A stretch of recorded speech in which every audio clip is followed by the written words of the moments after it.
Sure. So you all should have received the agenda, but we're just going to do short, brief introductions since it's been a little while, and just give you an update on what the board is doing as well, including the rollout of our strategic plan. And then we are going to go over a portion of the strategic plan that applies to you all and just get some feedback from you all, and then open the floor up for comments or questions, or if anyone else has any announcements. And I will flag also that we go around and do our intros. If anyone has any news or updates or anything that they just want to share with the group related to relocation and recruitment, feel free to do that as well. So I will kick it off with Gary. All right. Hello, everyone. My name is Gary Scott, Vice President of Hospital Services at the University of Vermont Medical Center. Sorry. At the University of Vermont. Sorry.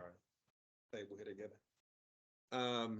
Vice President of Hospital Services at the University of Vermont Medical Center, and I would say the only thing that we have new right now is we're working on employee housing. With a couple of developers. We've got some housing coming online this spring, and then hopefully some more, about 60 units coming on this spring, April. And I think another 120 units coming on next year sometime. We've lost a lot of great candidates because of housing. And we decided to take the plunge into something that is outside of our, expertise. We're patient care folks and not rental or housing managers, but we have to do what we need to do in order to try to attract our and keep talent. So yeah, that's it. Great. Jen?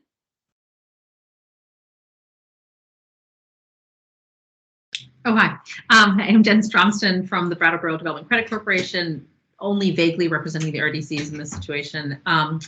We are a year into welcoming refugees down here, and that's also ties in with our bigger working communities project, which is about building immigration systems in a region that hasn't, at least not so much in the last 50 years, had much of a flow of immigration. So that's a lot of what we're doing. Also been kind of sadly laying down some recruitment stuff we've worked on over the last several years, just don't have the capacity and funding for that. So I only slightly related, and losing the staffer who did that, who's been recruited by Northern Borders Regional Commission, because great people, got to move on, and said goodbye to my LinkedIn recruiter subscription yesterday and things like that. So, we're kind of just shifting gears. Molly? Good afternoon, everyone. Molly Mahar, I'm president of the Vermont Ski Areas Association, also known as Ski Vermont. We're a trade association for the alpine and cross-country ski areas. And I'll share just a quick update on housing as well. You may have seen in the news recently that Sugarbush actually is pursuing permits for several buildings of employee housing. And, it continues to be a concern for our areas. They're solving it in a number of different ways.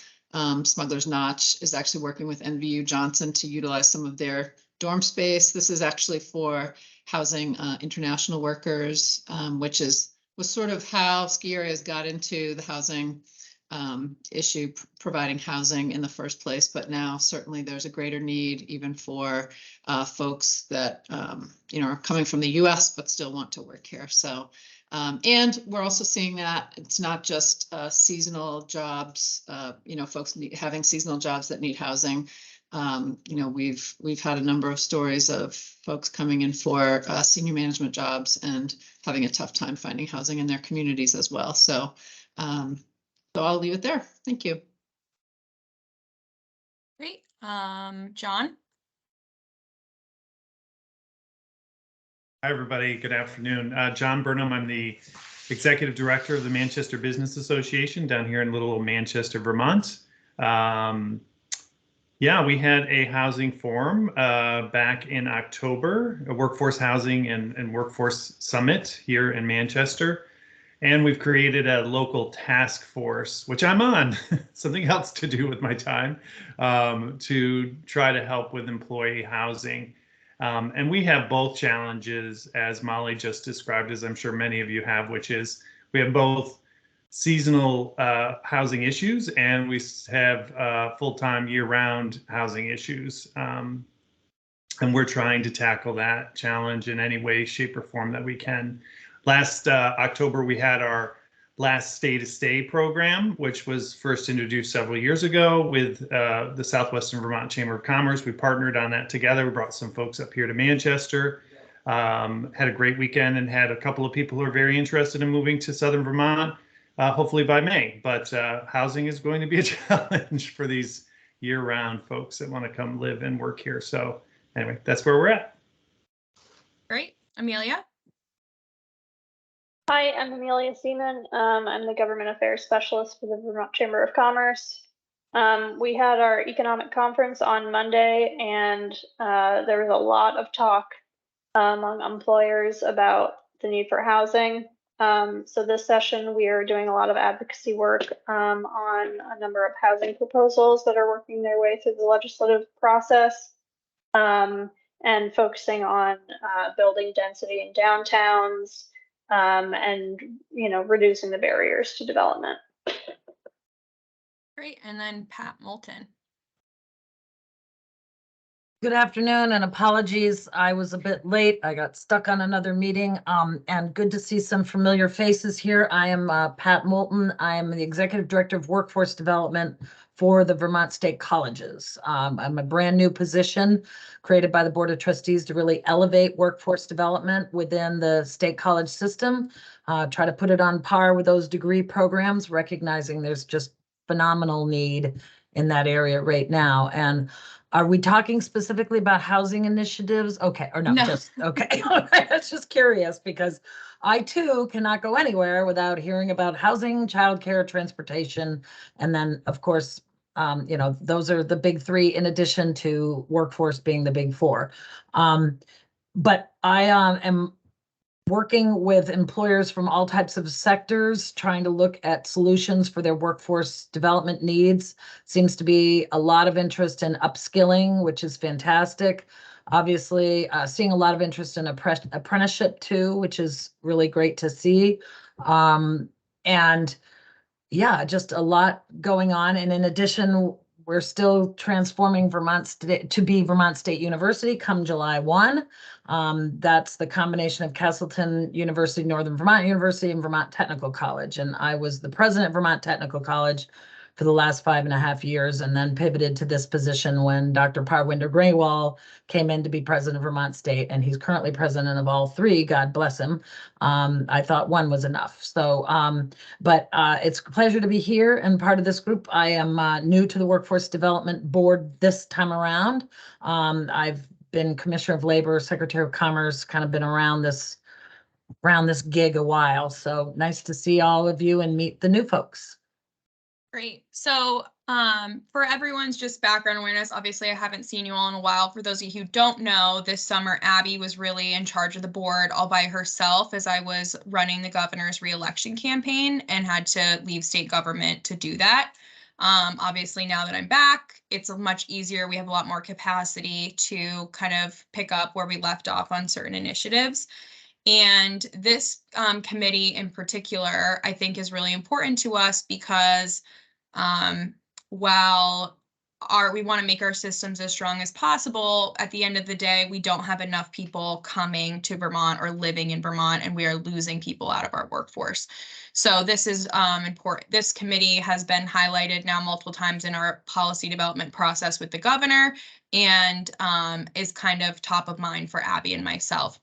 So in my role coming back as ED, I also came back as a senior policy advisor. And so now really shepherding across the finish line our workforce development policy. One thing I will flag for you all, and if Abby did not send it to you, we can send it to you, but we have a summary of kind of what was in the governor's budget proposals as it pertained to workforce, housing, childcare, paid family medical leave, and affordability, just so people are aware. It's really just bullet points, but we're going to be giving bi-weekly updates to everyone on just what's happening in the legislature, like what bills are being taken up as it relates to workforce, and likely the workforce support, so housing. And we will have office hours every single Friday where it's just a Teams meeting that committee members or board members can come and just give us thoughts on what's going on in legislative session. So I just want to plug that for you all, that Abby will send that invite to you. You don't need to attend, but if you just want to put it on your calendar as tentatively, if you're like, I saw this, you know, going through the legislature and VT Digger this week, like I'd like to talk about this legislation, then that's a time where we're happy to have that, or set up another meeting if it's a longer discussion. But we just want to kind of get you folks as involved in the legislative process. That being said, we have a couple of exciting opportunities, one in particular that I'm going to discuss. But I think for today, what Abby and I are doing is we've been working with the board to put together a strategic plan for the State Workforce Board. This has been something that has been long overdue. And the point of it is essentially to get a hold on the system that's a little bit kind of the Wild West right now. And part of that strategic plan is every committee will have a charge. This committee is unique in that we may have an allocation coming to the board that this committee will be specifically in charge of managing if it passes. So it is a $200,000 allocation that would go to the board, but the Relocation and Recruitment Committee would put out an RFP, would manage the process and select a contract essentially for someone to map out our non-existent system, but our resources of what we do to currently relocate new Americans and refugees to Vermont, and put together either MOUs, recommendations to the governor on policy, recommendations to the legislature on policy, on how we can create a statewide structured system around relocation of new Americans. This is obviously very exciting because this could have lasting impact if we get the right person, we put the right metrics in place. I'm sure, I'm not calling you out on the spot, but Jen and the folks at BDCC do a great job at this. It's very under-resourced, and that's an issue statewide where there's pockets of great work happening, but as a state, we don't do a great job at making sure that the time a new American comes into the state that we have all of the systems in place to support them to full employment and to living here and to staying here. So that being said, this one pager may change if the legislature doesn't like that idea and doesn't take that up from the governor's office. But what we essentially see the vision for this board is our first project will be this type of mapping work with new Americans and the recruitment of new Americans, refugees into the state, and how we support them, and use that work, if we do good work there, to do it as a global effort on relocating folks to Vermont in general. So that's really kind of the basis of what we feel like this committee could effectively work on over the next couple of years. And I think could have real lasting impact on the infrastructure that we have to actually get people here, because I know that it feels very piecemeal in both fronts. So I think this could be a great opportunity for everyone. And so that's kind of where our impetus for this one pager is. So kind of switching gears, what Abby and I wanted to do today was just kind of go through our one pager, which ultimately will probably be more than one page, but we have these for each committee, and just get initial thoughts and feedback. What we'll do from today, after getting initial thoughts and feedback, is incorporate that into the document, send it back out to you, get more feedback, send it back out to you, et cetera, et cetera. And at our next meeting, we'd hope to vote to either approve or amend or whatever, a guiding document for us for the next couple of years. So if that sounds good, I'll have Abby screen share and we can go through it. Any thoughts or questions before we do that, though? And I'm sorry if I missed you saying this, Tori, but overall, the board is working on a strategic plan for the entire board. And so this one pager is going to serve as one piece of that strategic plan. So we have a quarterly board meeting coming up in February. We're going to be discussing the overall strategic plan, but this is one portion. So that'll be fit into that strategic plan. So there'll be some context there, but just for the purposes of this committee and the direction that we're going in, we're having you review that portion. But obviously down the road, if you all want to look at the entire State Workforce Development Board strategic plan where the committee fits into that, we're happy to include you in those conversations as well. Yeah, and we can send it to you what we voted on out of the operating committee today, which was just the top benchmarks and headlines for the overall strategic plan. And a piece of that is about relocation and retention and about kind of that system-wide mapping, and specifically calling this out. So again, I think you guys get to be the special flower committee that gets potentially an allocation. So Abby, if you want to screen share. Yeah, so I'll share my screen, and then the document that I sent it to you all via email, since it looks like it wasn't working in the chat, but hopefully you all received that. If you didn't, let me know. And just, we're looking at page 4. So there are a few other examples of one pagers in there, but we're specifically looking at page 4. So we don't need to get into today necessarily wordsmithing. Abby, it's just a black screen for me. I don't know if other people can see. Yeah, I think, I'm wondering if, can you hear me? Yeah. Can hear you, but can't see anything. Yeah, I'm wondering if the internet is going out again because my screen is frozen. Okay, let me try to, I'll screen share then. Because I am Oh. work. Oh, there we Did go. it work? Okay. In case Yeah, I anyone think- noted, and today in state government, all of our Wi-Fi went down for a period of time and we've all been getting kicked out. So thank you for bearing with us. So we don't need to get into wordsmithing necessarily about, you know, we kind of have the situation and the solution, which is really just kind of like setting the stage for what's actually happening. But more the focus on the milestones. Obviously, the dates for these would need to change. We put them in pretty generally. But essentially just going through kind of, I'll generally talk about the situation. No secret to you all that we have an aging demographic and we don't have enough people here. I think we can all agree on that. And that we have way more jobs than we have people. And then solution is really, I think what we feel strongly about is even if we're spending money to relocate folks here, our infrastructure right now is not set up to effectively do that in a way where we can track, in a way where we are able to kind of translate leads into actual folks moving here. And the way that ACCD feels like the board could step in is essentially kind of getting this whole piece together. Pat, I see a hand. Yeah, and this may be premature, Tori, and I apologize for jumping in, but Okay. and Amelia can speak to this, but one of the things we heard at the economic conference the chamber sponsored on Monday was from the gentleman, Kevin who heads up.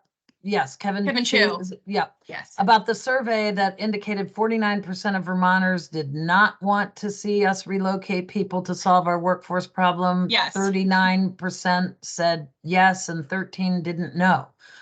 So I'm just curious to what extent that plays into this whole issue. I mean, you were talking about housing, but I just kind of wonder, I mean, I think it's great that we're having this conversation, but I'm just kind of wondering if there's any concern for blowback as we do this. I'm also recalling about 150 years ago, it seems, when in the 1960s, when Vermont was the beckoning country and it worked hugely successful, and Vermont saw a lot of urban immigrants. And then, it turned out to be that was the bane of Vermont, that we attracted so many people in the 60s. I hope that mentality has changed, but I just worry about that as a consequence of this action. So I don't know.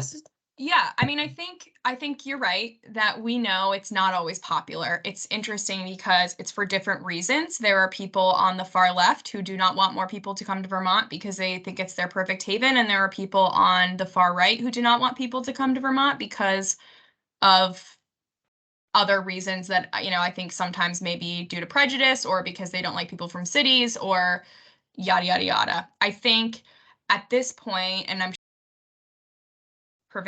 made this come through in his presentation, we are at a situation where if we continue in this direction, the state isn't viable, right? We are just losing so many people. So I think in terms of its popularity, we don't have much choice there. And I also think as well as the state is trying to kind of work on more diversity and we're trying to promote more inclusion, that doesn't happen by more people who are currently here that are 95% white having more children, we have to, be more inclusive and have people come to the state. So yes, that's definitely a line we have to tread.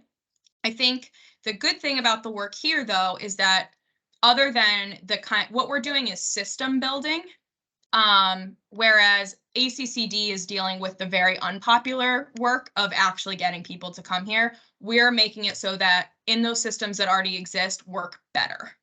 And well, it doesn't fully exist, but this infrastructure is banded together. Abby? And I was just gonna add, I also think there's a portion on educating folks, right? I mean, I know that Kevin has a certain presentation where he compares Vermont to the state of New Jersey and says that, I don't know what the numbers are, but even if we were to get X amount of people to come to the state, it would still be a drop in the bucket. And so I think that maybe there's an educational piece where people like Kevin who are giving those presentations, and that's something that we prop up. But I think that perspective is important. Pat, I'm also wondering too, in this work, and this is something maybe Abby and I try to workshop, is as we're going through this, especially with new Americans, I think there's going to have to be a simultaneous education campaign going on. So it's either something we ask of the vendor, or that's something that we work with the tourism and marketing folks to put together as well, to kind of help push that this is a good thing for Vermont. In a non-propaganda type of way, but that it is a good thing. So I think that's a point well taken.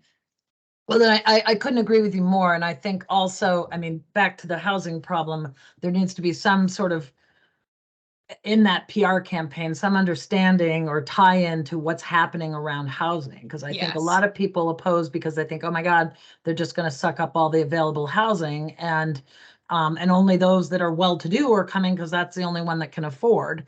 Right. Whereas, so I absolutely 100% agree. I just want to make sure we all weren't, under the illusion that this was going to be a walk in the park.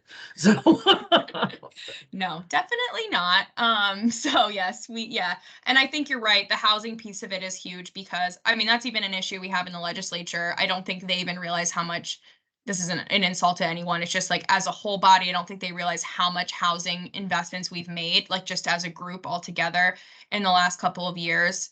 There's some things that need to happen to make it go faster. That's out of our purview, but I think that's definitely got to be part of it.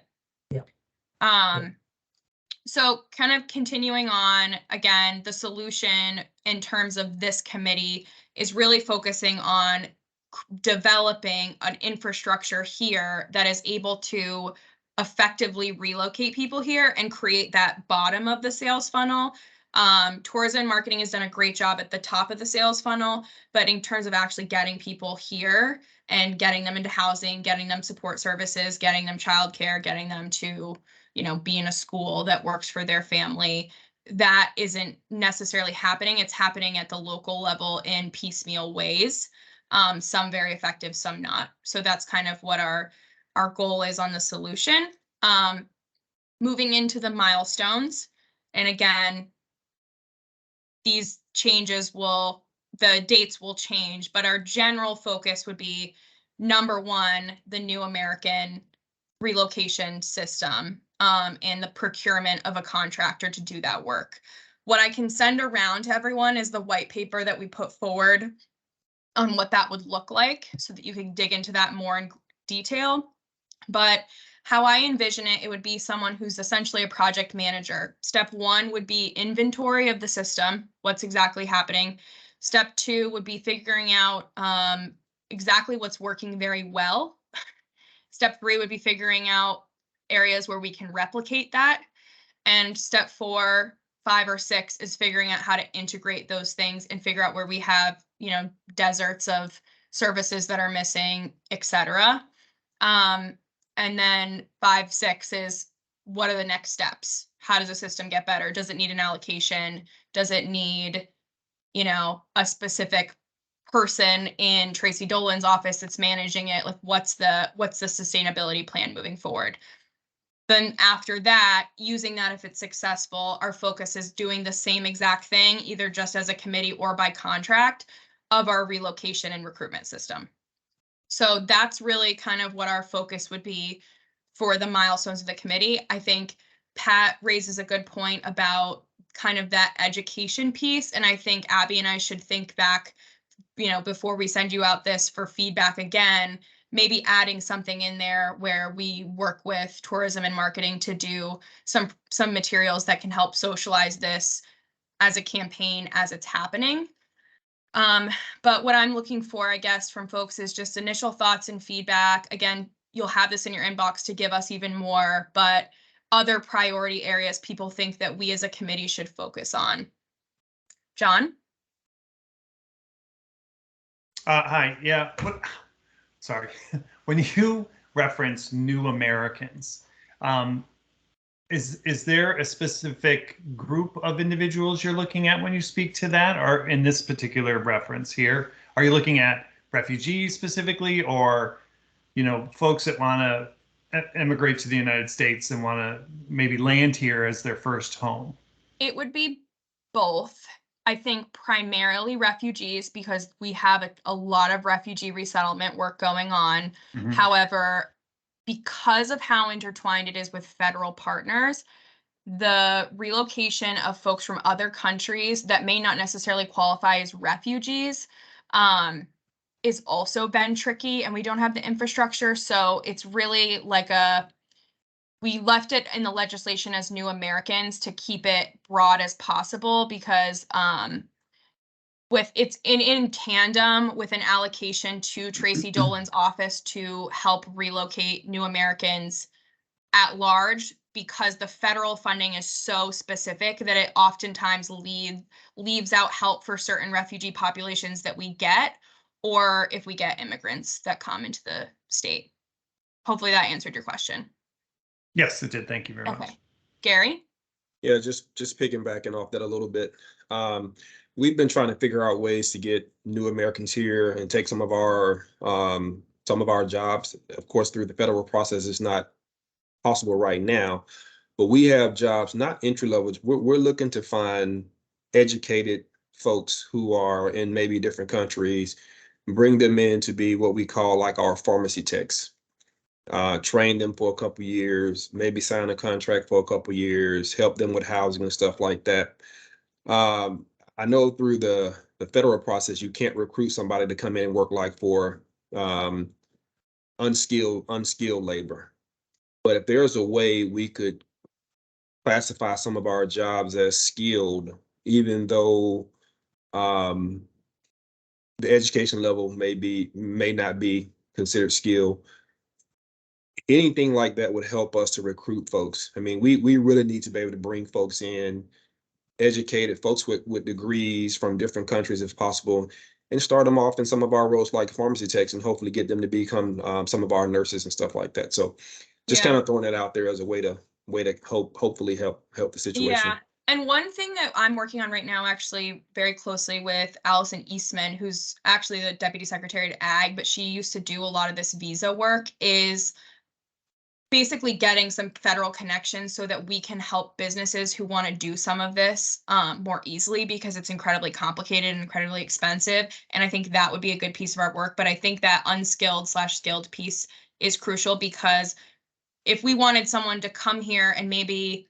they take classes to upskill, but they want to start at a certain level, maybe bookkeeping, maybe we can change it so that it's considered skilled and they can get those necessary other additional practice while they're here. Jen, I saw your hand. I'm really like suffering over here trying to figure out if my hand was going up. I'm sorry if I'm clicking the thing constantly. No, that's It's on my screen for some reason, and I'm like, what is happening? So pardon that. I agree. I think from our experience with refugees, just from a year, what we see is that, someone may come here as a refugee, but in order to get their, wife out of Afghanistan, that person may end up coming on a skilled work visa ultimately, if they don't get into an SIV or some kind of thing. And I think that what we start to find out is, as we have a critical mass of new Americans who come in anyway and would like to stay here, multiple members of their family and extended community are going to end up using a lot of different pathways. So I think we have to take a look at this from the get-go and just be kind of agnostic as to mechanism and kind of catalog what's going on. I think, within the hospitality sector, certainly our medical employers down here have worked with a variety of different things. The Brattleboro Retreat has worked with some companies. And I think we just need to that cataloging does have to happen. Yeah. But I also want to make sure that we will really explicitly look elsewhere for models, because Yes. nothing that's going on in Vermont is the model we should be building ourselves on. We have been operating at scale, and that's okay. Like, that doesn't mean we're doing anything. We're doing it great. We're doing a great job. But we really need to look at places that have been leaning into this longer and taking kind of a workforce forward approach to immigration, and kind of understanding what they're doing well that's working well. You know, are they embedding English language learning into their tech centers? Because ours aren't. Like, if you take a construction class here and you're an adult, you can't get ELL. You know, so that kind of stuff. Like, we need to look elsewhere early. Okay. Yeah, I think that's a really good point. And maybe something, again, either we do as a group or we ask of the consultant that, like, you need to do an inventory of some of the successful programs. One thing we'll do is Abby and I are going to be at NGA next week for a workforce symposium, and I will flag for our FPO if there's any states that are kind of rock stars at this, and see if we can get a meeting with them when we're there. I saw Pat's hand, then Amelia's, then Gary's. Pat, Okay, then so- Jen, yeah. Oops, sorry. Are asylum seekers on your list of refugees? Because that comes with Yes. a whole, oh, okay, all right, that comes with a So whole what- other raft of issues, as I What I understand. wanted to do with this, and I think what our goal is with our allocation to Tracy Dolan's office, is similar to what Jen was saying, is like, whatever your method of getting here isn't really a concern to us. I mean, it's a concern in terms of process, but it's not, we don't want to like have it be limited, like so limiting in scope that we, miss out on certain opportunities. We keep it as broad as possible. And if, as we're digging into this, there needs to be even more specificity in some of these programs, we can create that as we go. But I think there's a lot of interest. I mean, Abby and I have seen this just anecdotally. There's a lot of interest from people from other countries who want to come here.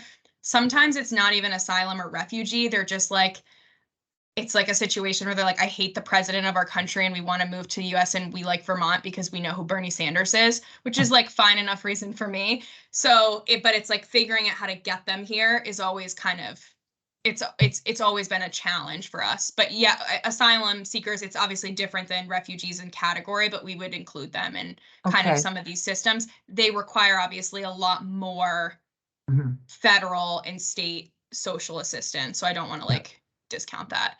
Well, and then just another sort of question / comment was, to Scott's point, I mean, recruiting healthcare professionals, I mean, good for you, Scott, and then you're bringing them in, they can act as, maybe techs, but somewhere at some point in this country, we've got to figure out a way to enable, doctors educated in other countries to come and be a doctor here, a nurse in another country to be a nurse here. At Vermont Tech, we put a dentist from another country in a dental hygiene program because you have to work up the ladder in Vermont. I mean, and some of those are Vermont regulations and Yes. a lot of them are federal. And then Yeah. just my last comment is, former college president and trying to recruit international faculty. I mean, that's a minimum 10 grand of legal to get the visa for them. So, Right. these are not inexpensive undertakings. And I know there are some classes, and I shouldn't even speak to this because I don't know enough, that you have to have a job before you could even think about coming Yeah. here. So it's I again, applaud that we're doing this and we've got to do this. It's just not going to be, it's going to have its bumps. So. Yeah, I think 2 things I wrote down just for things for areas for us to look at is licensing. I think that's a huge deal. We did it with other states. I think there's no reason why, unless it's obviously a federal rule, that we couldn't try to do something similar with other countries with comparable education requirements. So I think that's definitely an area we should look into. In terms of the funding, it's like if we look at this and we say the only way for people to do this is through some of these federal programs and it's $10,000, maybe at the end of this, we recommend a revolving loan fund for those types of things for businesses. We're literally dealing with this right now with a constituent who we are trying by any means necessary to find an employer who's willing to put up the $10,000 to keep him here, because he doesn't qualify for certain other visas. So that's a good point, because it is really expensive for the employers to do that. Amelia? Yeah, I realize that this might be tricky just based on, the funding allocation, but in terms of like system building, I wonder if we can try to like broaden this to catch anyone who is coming into Vermont for work, regardless of whether they're a refugee or a new American or just like someone from Idaho who's moving here because they want to live here. You know, Yes. if we're like, yeah, I mean, this could be like a small part of, you know, how to recruit people and get them set in Vermont. I think it's great, but I wonder if there's a way that we could like broaden our thinking and catch everyone. Yeah, so I think in terms of the allocation, it's directly for the new American system. But what I think that this committee, that's overall what our focus should be.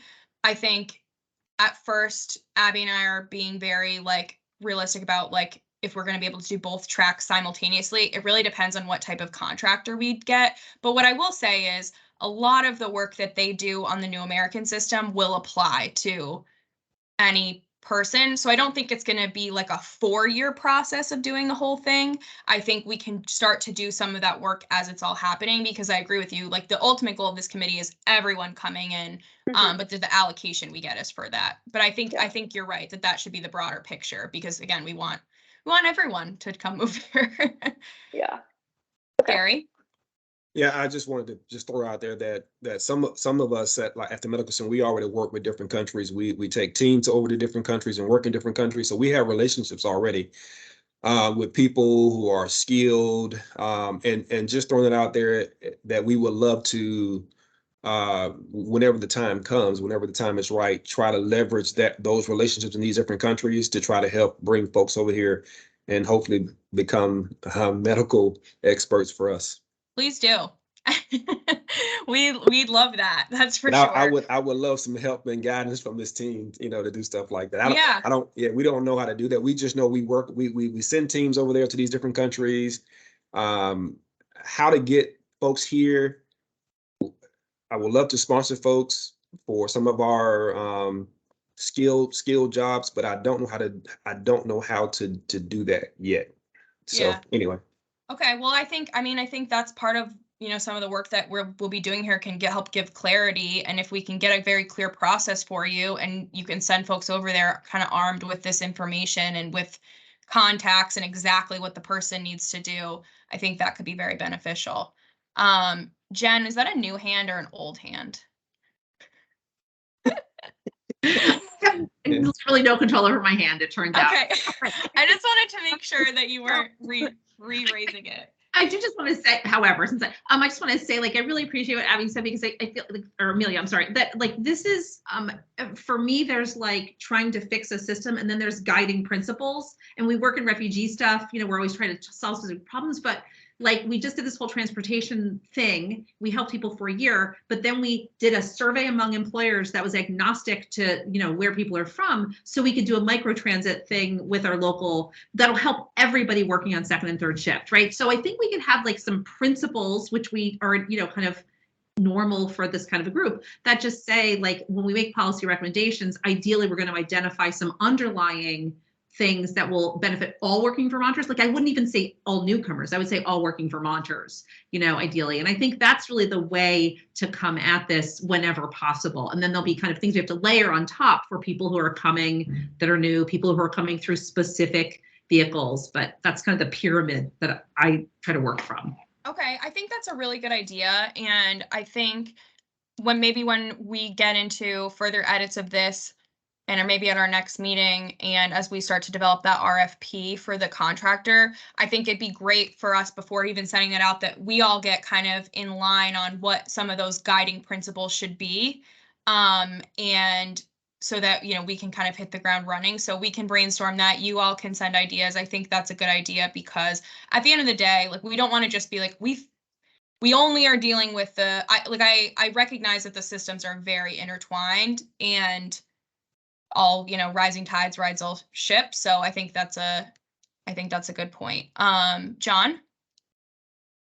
Yeah, I was just going to comment on something Gary had mentioned. And for those of you who may or may not know this, there's pretty much a work visa for every letter of the alphabet. So, going from A to Z, different types of visas. And having worked in the hospitality industry for 25 years, and having utilized J1s and all different various levels, whether it's a 3-month, year and a half, 2-year, H1s, K1s, you name it. But it's interesting to know. I mean, when you talk about this initiative, for sure, obviously it impacts everybody, and it will impact the one specific job to jobs that are needed by multiple employers. But it would be interesting to know, what are the majority of the jobs that are out there are which sector are they coming from that are really in need of this assistance, and that also could help at least focus the program, like Jen said, it's overall a pyramid that you've got the design that should fit every situation, but ultimately be interesting to see which industries are in the need the most of employees right now, and how that would impact where we focus some of our time and energy. Yeah, I think some data on that would be good that I can pull from Matt Barowitz's shop. I can definitely say healthcare is at the top of that. But there are definitely others. I know from our focused committees, hospitality and retail. I know it's a broad sector, but that there are a lot of job openings there. I think we have, I know Molly can speak to this more, but the ski areas in some areas are really struggling to recruit people. Some are doing okay. But I think that's some data we could pull that could target some of our work as well. But I also think one of the things we should be looking at, and this does depend on the visa people have, is if they're here and maybe they need to get some ELL work or they need to get some other certification, how we can kind of get them into a pipeline that would lead them to success, but not so that they stay at the bottom level of whatever career they start. I know there's a lot of manufacturing jobs as well. So thinking about, weaving together Upskill Vermont or CCV classes or 802 opportunity, or changing some of that legislation to make sure it includes some of these folks, that if they come here, they are able to kind of keep advancing and we're not like just sticking them here and like in a random job. Gary? Yeah, I just want to put a selfish plug in quickly, because we, in our EVS department, if you have new folks who are here already, refugees, new American, whatever you want to call them, whatever they're classified as, we have over 32, 34 different languages in our EVS department. So you don't have to speak English when you come work for us. We put you with someone that can train you, and we also give you an English as a second language class to help you get through learning English as well. So just putting in a selfish plug. If you have folks here that are looking for jobs, we have jobs here that'll help ease them into the U.S. without having to speak English. That's great. No, Pat, my friends call me Scott. So, hey, it's no big deal. Apologies for that. I always joke No. with Gary because whenever he joins a meeting, it just says GS, and that's how the governor looks when he's on our team's meetings. And I always get nervous that he like hopped into a relocation and recruitment meeting. Other thoughts from folks? This has been helpful. I'm glad to hear folks are kind of excited about doing some of this work, because I think it'll be a really great actual tangible thing that we can all work on to help better the system. I just would echo, I think it was Jen or someone had said that, and your points you keep making, Tori, that this work is applicable to any kind of recruitment. Because I do think there are going to be those who might be a little nervous about the new Americans, vice versa. There are those who might say, well, why aren't we just recruiting from within the US? And, so I think that's to say that this is the beginning of a process that leads to greater opportunity is important. So. Yeah. And I think we also, I think one thing we're missing from our milestones that this has made me think of is, for us, recruitment isn't just like actually getting new people here. It's also like retaining our college graduates. So I think that's also another piece of the conversation that we'll need to have is, I think we have a ton of graduates from UVM and a lot of them leave. We have Northern, I know obviously, the new kind of like Vermont University, that will be, those will have their kind of cohort of graduates as well, like, figuring out, and Pat, I'm sure that's a lot of your work, is figuring out how we keep those folks here. So I think that's just one thing I know we missed. If folks have other thoughts on some things that would be work that this committee could do. Any other thoughts from folks? Okay, so Abby and I will send this out to you, and we will take any and all feedback. We'll take stuff from today, send out kind of another rewrite, more feedback, send it back out, more feedback, send it back out. And we'll also send you the white paper on the allocation. If that doesn't happen for some reason, what we will do is move forward on looking at it as a system. It's just going to take longer. So that's just so that everyone kind of understands where our planning is at, although I think this has pretty broad support in the legislature. Pat? Sorry, there was one other thought that I've been trying to kind of put together here in the last couple of seconds is, and this might fall more into your neck of the woods, Molly, but there have been over the years many attempts at working with ski areas to try to recruit, those who come up, second homeowners, et cetera, bring your business here.